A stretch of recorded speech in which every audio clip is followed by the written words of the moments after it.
I started in puppetry when I was 15, and I started with a marionette theater called the Bob Baker Marionettes. And so I started there, and one day they said, hey, we're missing a puppeteer, and they threw me on the floor, and I was 16, and I just thought it was the most magical, most fun thing I could possibly ever do. And I stayed with Bob Baker for about 11 years and toured all around the country and did television work. We did Close Encounters of a Third Kind and Escape to Witch Mountain, and it was just a wonderful experience. And then when I started doing my own films, I went to UCLA Film School, and I thought, you know, puppets would be fun as educational tools, because at that point Jim Henson had shown with the Muppets that puppets were good for education, with Sesame Street was such a huge hit.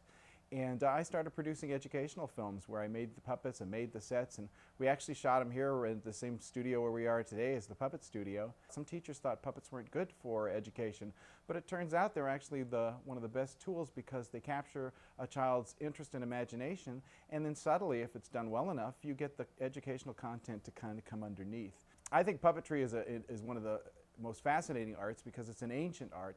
It's sort of a magical thing where you create life, and it's an illusion, and if it's done well, you actually believe that these characters are alive, and that's what I love. I love hiding behind characters, and in this show I got to hide behind Urchin, and that's a lot of fun because he's just kind of a goofy guy, and I love playing clowns, so it's fun to hide behind Urchin and let him be a silly clown, and then I get to walk away and just be myself. I always find that the best puppeteers really treat themselves like a dancer because it's your body, actually your body movements translate into the puppet, and it's a very physical, demanding job because you constantly have to be on your toes and up and climbing in and out of pits and putting your hands above your head. And it's interesting enough that it's also one of these professions that you can grow old with. I know a puppeteer, as a matter of fact, Bob Baker. He's 83 years old and he still performs. And he just did a show, and the lady called me and said she was just amazed at what he did. So it's the kind of art form that if you keep yourself in good shape, you can do it all your life. So when I play this trumpet loud, I play forte. That's correct. Because dynamics are the louds and softs of music. Well, So you know, loud I is actually forte. worked first with a man when named I Steve wanna- Kaminsky. Came in about 4 years ago, and he had an idea about teaching music to children, and he wanted to make a puppet of a white Labrador dog. Now, of course, I thought that was the most fun thing in the world because white Labrador dogs are my favorite dogs of all time. So we created this character called Keys the dog, and we shot it with Steve, and we had just so much fun. It was just a great experience. And I think Steve went away and thought, he'd like to do some more. So he came by and asked if we had any ideas. And Steve and I, my partner Steve Sherman, we've been together for about 25 years, and we've got drawers full of ideas. So we pulled out a couple and we showed him the Daffies, and we said, well, we think the Daffies would be a fun way to teach science to children because the Daffies are from another dimension and they don't know our world, so they're like the typical 3-year-old. They've got a million questions, and it was just a wonderful experience. I had so much fun. We had a wonderful set of puppeteers. We had Terry Castillo and Manu Robar as our puppeteers, and they were wonderful. And the camera people, the cameramen were just great. The whole staff was wonderful. We had John Franco on our sound. It was just a big playpen, actually, and we had a whole lot of fun, and when it was all over, it was kind of sad because, well, the fun was over. Well, here with the professor's machine when I shouldn't have. Why? Yeah, well, when you do a show like this, you really have to start with a script because without that, that's the basic bones of what you're doing. And Steve and I like to write back and forth. He sits in his office and I sit at my office, and we use email, as a matter of fact. I will write a draft, and then he will write a draft. And actually, Steve Kaminsky was in the writing process too, because we said, Steve, you got to write the first draft. And Steve Kaminsky, he wrote the first draft, and he wrote about 40 pages for each script, and then he emailed it to us. And then we took it and started emailing it back and forth and honed it down. And then Steve Kaminsky came in and wrote some really beautiful songs. And the next thing you know, we're polishing it up, and we're working with Kay Cole and the actors, and we're polishing all the lines and going over every bit of action to make sure it's just perfect. And by the time we get in front of the camera, we've worked this down to the bone, so we know exactly what we want to do and how we're going to do it. We're Daffies, Daffies. and we have some questions for you. You have questions for me? Well, the way we come up with a puppet is Steve is actually the draftsman, and he and I go back and forth of what we want the puppet to look like. And he draws it up, and when we finally settle on that's the drawing we like, then I take that drawing and I break it down into patterns. So I have to pattern the head. And there's actually several different patterns that you make for a puppet. We pattern the foam head, and I use usually flat foam, and I cut it out with a razor. And this whole process was invented by a man named Don Saline. And Don Saline was famous for making the Muppets the look, that gave him the look. He was the one who started experimenting with foam. Actually, he started with Bob Baker out here, and they were working to take this flat foam and make it into shapes. And Don Saline really polished it up, and we pretty much take it from there. And we take the flat foam and we cut it out with a razor, then we glue it together, the pieces, and then once we get the shape we like, then we start finishing it. What we like to do is use an Antron fleece, and we take it, and it's basically a white, and it takes dye very well. So each Daffies color has been individually selected. We kind of decide what the colors are going to be, and then I do a hand dye job on everything. We dye all their fleeces, all their skin colors.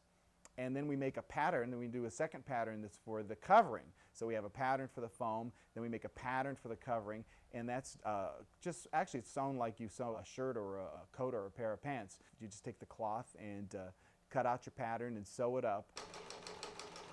And then usually I have to go back and forth a couple of times to fit it, so it just fits perfectly onto the Daffy, so you get a nice smooth skin. And then of course you have to build the inside of the mouth, and you know, really, for a puppet, it's built from the inside out, because you always have to consider what it's going to have to do and how it's going to hang. If you just do the surface, sometimes you'll finish it and it looks great, but it just won't work.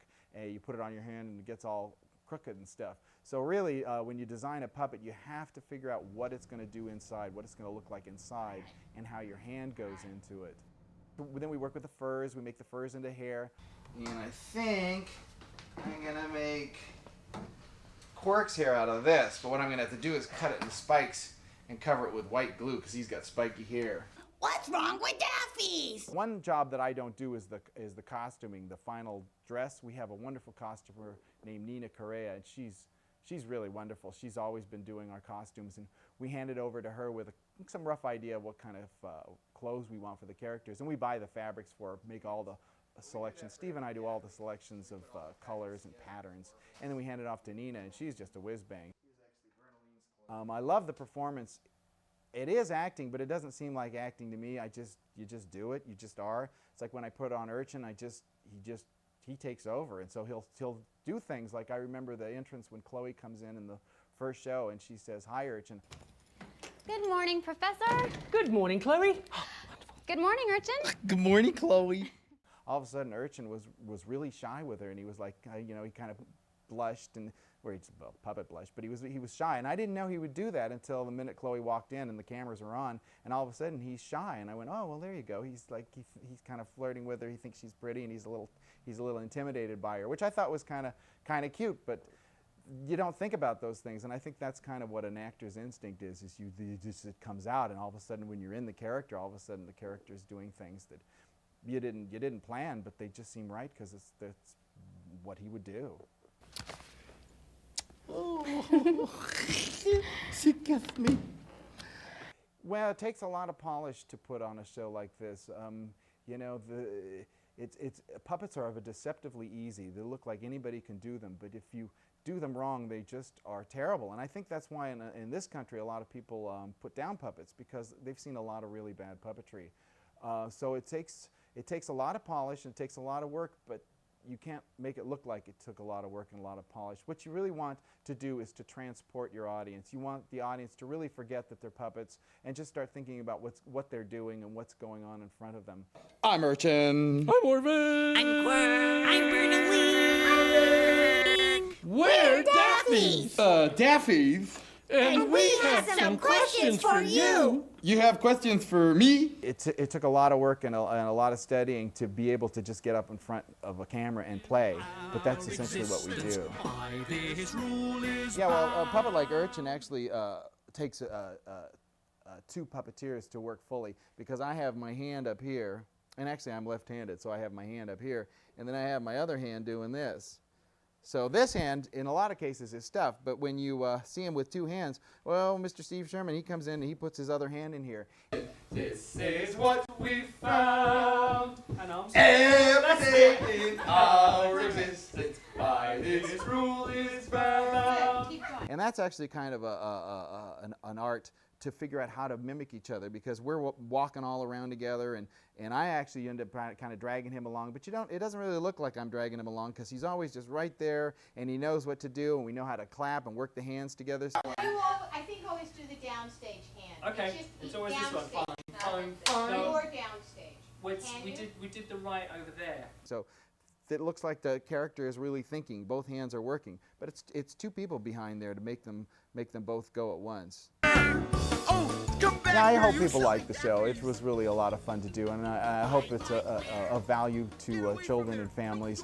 I think science is so neglected in our country, and really we need to start turning out some new scientists in the world and get them interested in what our world's all about and how it works. And you figure we just sent a lander back up to Mars, and it takes a lot of training and a lot of skill to do that. And it all starts with the basics and a curiosity, and I hope this show gives children the curiosity to investigate further into all the different realms of science.